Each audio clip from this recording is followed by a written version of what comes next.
My name is Zio, and I usually do the headline breakdown videos on the day of, but today's a little bit different. It's the usual odd-numbered month with the seasonal event, good time to catch up, upgrade your gear, this, that, and the third.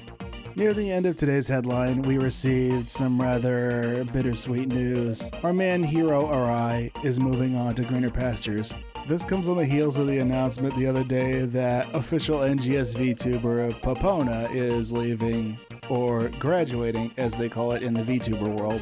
He said that he was stepping down for personal reasons, not sure if he's leaving SEGA altogether or just moving to another department. So Hiro has been with NGS from the giddy up. He's the one responsible for the Rappi.com.u Twitter post before NGS headline was even a thing. They even ran a montage of him in past headlines as a little tribute. So how did we get here? How did the devs communicate information about upcoming updates before the NGS headline?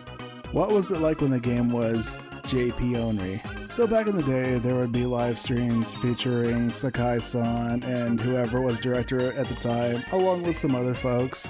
These broadcasts were meant to showcase upcoming content for the game and often ran for upwards of 2 to 3 hours and were usually padded by banter between those on camera. During these events, they usually run a survey on Twitter what UQ people want to do afterwards. And then after the stream, the UQ would happen with a rare drop boost. And then in the latter part of 2016, they rebranded that to PSO2 Station and later PSO2 Station Plus. It more or less adhered to the same format though. So how did PSO2 Global do this? Initially it was just Twitter and the website. They also piggybacked off other events to make major announcements. Then starting in September 2020 they did something called Arcs Hour, which was similar to the PSO2 Station streams. It had members of the social media team as well as a couple of GMs. It also featured some of the community's favorite content creators at the time.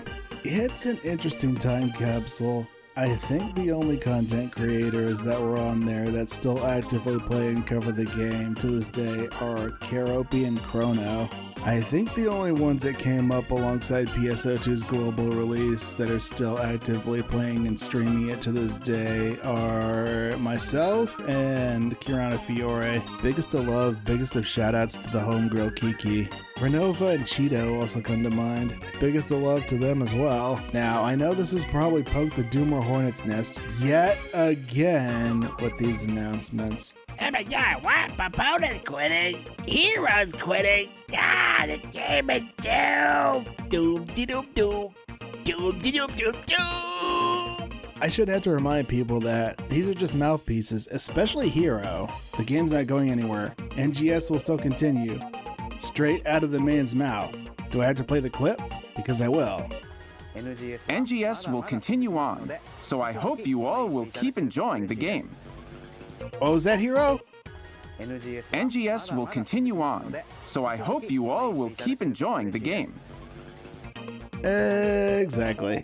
So Yui Hasegawa's taken his place and it's being rebranded NGS Headline Wave. He said things are going to be slightly different, but we'll see. Now, if you'll excuse me, I have monsters to hunt. I stream on Twitch a few nights a week. I also have these banging parties on Ship 1 at my creative space called Saturday Night Phantasy. Come on by and hang out sometime. We'd love to have you. Anyway, that's a wrap. I hope you have a blessed day. And remember, to thine own self be true. Until next time, farewell.